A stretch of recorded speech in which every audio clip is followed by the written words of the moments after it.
Fala aí galera, tudo beleza? Então, dando continuidade aqui no nosso curso, a gente vai montar o nosso subnet, né? Mas antes de montar a subnet, tem um conceito importante, né? Uma lição importante para a gente aprender aqui, que é entender o que são regiões e o que são zonas de disponibilidades, né? Então, o que é uma região na AWS? Uma região é um local em que a Amazon ela disponibiliza um endpoint para oferecer uma latência baixa para os seus serviços. Tudo bem? Dentro de cada região dessa, a Amazon ela opera alguns data centers, tá? E cada data center desse é chamado de zona de disponibilidade.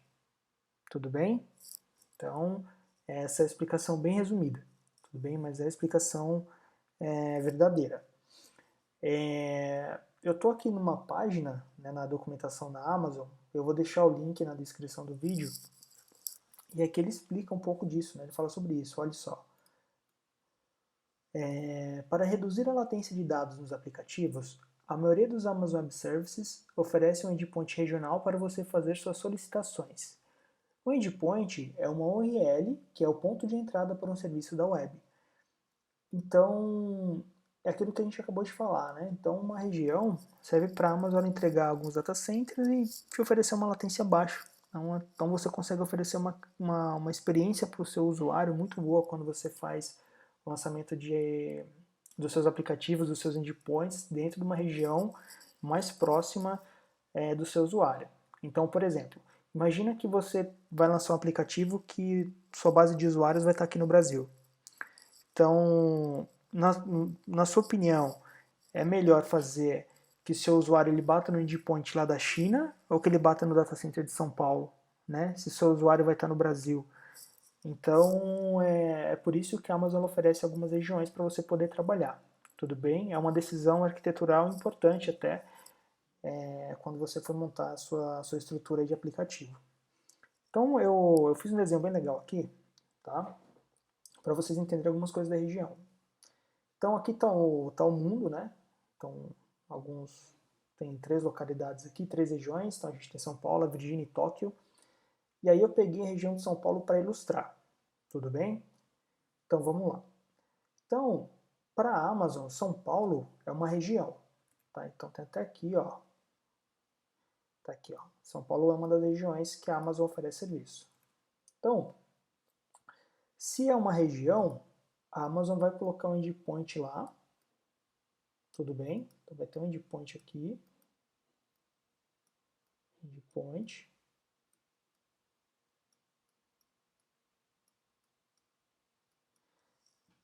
Para que você possa trabalhar com serviços com uma latência baixa. Dentro de cada região dessa, a Amazon possui alguns data centers. Então, por exemplo, em São Paulo, eu dei o exemplo aqui de 2 data centers, tá? Eu nem sei se esses data centers eles existem nessas regiões aqui. Mas para vocês entenderem como funciona. Então, vamos supor, então em São Paulo, a Amazon ela pode ter um data center na Paulista e ela pode ter outro data center lá na Berrini.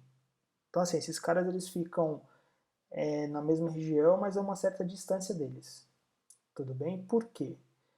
Porque você pode lançar os seus recursos, né? Você pode criar seu serviço lá na Amazon, tal que eles escalem para as 2 zonas de disponibilidade. Então, se uma dessas zonas, porventura, sofrer um desastre, por exemplo, a Amazon, sei lá, o data center da Paulista sofreu uma inundação. Então, o da Berrini assume, super transparente para o usuário, se você conseguir configurar sua aplicação assim, e você não vai ter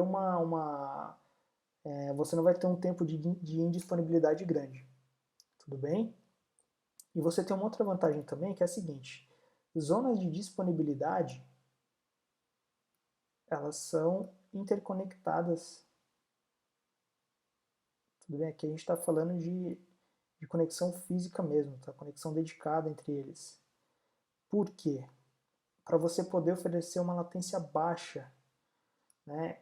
Esse cara que ele precisa existir porque você pode configurar a sua aplicação, né, que a gente já está entrando um pouco em arquitetura, mas, por exemplo, você pode criar algumas regras de autoscaling para que quando você for lançando seus servidores, eles escalem um por vez em cada zona de disponibilidade. Então, por exemplo, você lançou uma máquina aqui, né, a primeira máquina na região da Paulista, mas depois você fala assim, olha, quando precisar escalar, lança lá na Berrini. Aí quando ele precisar crescer, o terceiro servidor vai vir aqui na Paulista. Aí se ele precisar aumentar mais, ele vai lá na Berrini de novo. Se esse cara aqui cair, por exemplo, esse cara aqui ficar fora, você vai continuar tendo conectividade aqui na Berrini. Tudo bem? Esse é um exemplo. É basicamente dessa maneira que funcionam as AZs e as regiões. Um outro detalhe que eu gostaria de salientar é que, veja que nós temos uma conexão dedicada entre as AZs. Tá? Então a gente tem essa conexão aqui. Mas não temos conexão dedicada entre regiões, tudo bem? Então, por exemplo, se São Paulo, se você tem uma aplicação que está rodando na região de São Paulo e precisar se conectar com uma aplicação que está rodando na região da Virgínia ou tiver precisando conectar com outra região, esses caras não têm conexão dedicada, tudo bem? A conectividade desses caras aqui, ó, é via internet, tudo bem? Então é via internet. Internet, esse cara daqui para cá também é internet, tudo bem? Então assim, não tem conexão direta entre as regiões aqui, pelo menos até o momento da gravação desse vídeo. Então, se você estiver considerando isso na arquitetura da sua aplicação, então isso aqui você vai ter que envolver provavelmente o pessoal de segurança e decidir qual a melhor decisão a ser tomada. Se vocês vão montar um VPC, perdão, se vocês vão montar uma VPN, enfim. Então é uma consideração importante. Beleza? Então é isso. Esse vídeo ele vai terminar por aqui. E no próximo vídeo a gente vai montar a subnet e a gente vai ter que fazer algumas escolhas lá, algumas decisões. Beleza?